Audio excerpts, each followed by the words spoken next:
여호와의 명령대로 여호수아가 요구한 성읍 에브라임 산지 딥낫세라를 줌해 여호수아가 그 성을 건설하고 거기 거주하였더라. 생명의 기도자 여러분, 주님의 만나는 일의 복됨이 우리의 일상을 거룩하게 하고 우리의 일상에 믿음의 선한 싸움을 싸우는 일에 늘 힘있기를 소망합니다. 오늘 우리가 읽어갈 하나님의 말씀은 여호수아 19장 24절에서 51절까지의 말씀으로서 드디어 땅 분배가 이루어지는 마지막 단락입니다. 7지파의 마지막 3지파의 이야기와 여호수아가 그 땅을 유업으로 받는 장면으로 땅 분배 이야기는 종결이 됩니다. 갈렙으로 시작되었던 이 분배의 정신, 저마다 좋은 땅을 차지하려고 하는 욕망이 지배하는 세상에 대하여 제비를 뽑아 하나님 앞에 서게 하고 갈렙처럼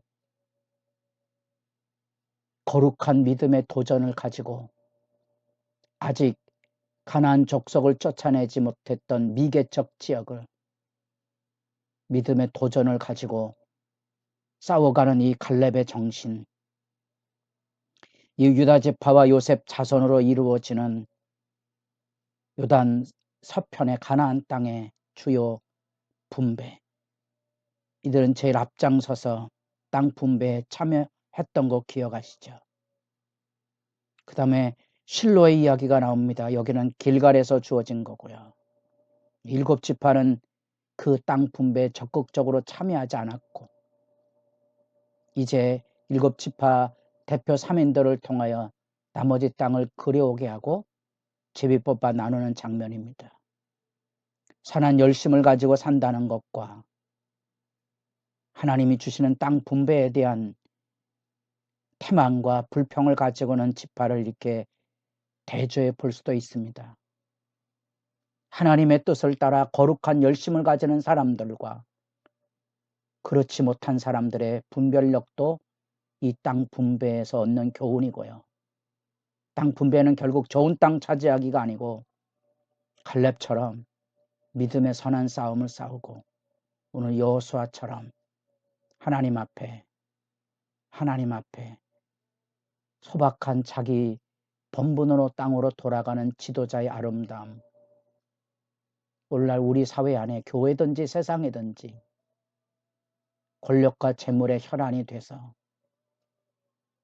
수치스러운 말로를 경험하는 일들이 일상으로 자양되는 세대, 여호수아가 우리에게 하나님의 나라를 살아가는 게 뭔지, 각자에게 주어진 하나님의 삶을 복되게 매듭짓는 게 뭔지를 돌아보게 하는 단락입니다. 실로를 중심으로 해서 나머지 7지파 아셀, 납달리, 단 지파의 땅 유업의 사건이 나옵니다. 아셀 지파는 두로와 시돌의 이스라엘 백성들 약속의 가나안 땅 저 갈릴리 북서쪽 해안평야 지역입니다. 두로와 시돈 잘 아는 것처럼 고대 사회의 중요한 무역 항구들이고 번성했던 그런 지역들입니다. 그곳이 바로 아셀 지파에게 주어진 땅의 몫입니다. 더구나 이제 이 두로나 시도는 이 이스라엘 백성들에게 있어서 중요한 무역 교육뿐 아니라 우리가 너무도 잘 아는 솔로몬 성전을 지을 때 그 레바논의 산림지대의 백항목을 공수해 주었던 지역 아닙니까? 그래서 창세기 49장에도 가보면 이 아셀 지파의 땅을 향하여서 아셀 지파의 운명에 대하여 왕의 수라상이라는 표현을 썼고요. 신명기 33장에는 기름진 땅 철롯의 문빗장이라는 표현을 씁니다. 이쪽이 이제 북방 세력들에 대하여 문빗장 역할을 하고 있는 그런 지역의 땅을 이제 아셀 지파가 받아 누리게 된 거고요. 그런 점에서 보면 각자가 주어진 소중한 가치, 본분이 있음을 기억합니다. 우리 인간의 눈으로 보기에 좋은 땅이 아닌 하나님 앞에 부름받은 땅의 영광을 새삼 돌아보게 하는 그런 교훈이 여기 담겨져 있습니다. 문빗장 역할 기억하셔야 됩니다. 각자의 소중한 가치, 왜 우리가 사람을 존중하고 사랑하며 귀히 여기며 살아야 되는지. 두 번째는 이제 납달리 지파입니다. 갈릴리 호수의 서부 지역이고 살림 중앙 지역이지요. 이것도 비옥한 산림지대이기 때문에 그곳에 견고한 성읍들을 세우게 되고 그 가운데 우리가 잘 아는 게데스라는 레위 성읍 중에 도피성의 역할하는 지역이 있고요. 메시아라는 말의 약자였습니다. 납달리 지역, 스불론 납달리 지역을 이사야 9장에 보면 이방의 갈릴리라는 표현을 씁니다. 예루살렘의 입장에 봐서는 정통 유대인의 관점에 봐서는 이 스불론 납달리 이 갈릴리 지역은 이방 사람들이 오고 가는 교통 요지이기 때문에 번성하게 하지만 종교 문화의 타락상이 있다고 본 거지요. 그러나 예수님은 바로 이 납달리 땅에서 사역을 시작하시고 이사야는 이 이방의 빛이 비칠 것을 가르쳐 주고 있습니다. 실제로 예수님께서 이 납달리 지역에 가버나움에서 크게 활동하신 것을 우리가 기억해 볼 수 있을 것입니다. 마지막에 단지파가 아주 여기 북방 지파로 나와 있지만 사실은 유다와 에브라임과 베냐민과 맞댄 예루살렘 서편의 해안평야 쪽의 중요한 지역이 이 단지파의 땅입니다. 그럼에도 불구하고 왜 이 북방으로 옮겨왔는가? 그들은 그 땅을 버리고 어쩌면 좋은 땅을 찾아 확장한 것처럼 그렇게 표현이 되고 있지만 사실은 이 확장이 아니고 하나님이 주신 그 땅을 내버리고 도망간 그런 양태가 되고 있는 거죠. 그래서 창세기 49장의 단을 표현하는 말 중에 뱀과 같은 존재가 됐고요. 사사기 1장에 가보면 이 가나안 세력 때문에 이 단지파가 힘을 얻지 못하고 저 북방으로 이주하고 그것에 대한 슬픈 역사의 비극을 사사기 18장에서 보여주고 있습니다.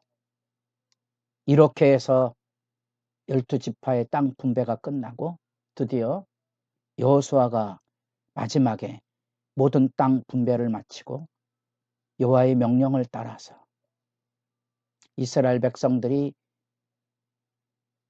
여호수아를 예우하는 것처럼 보이지만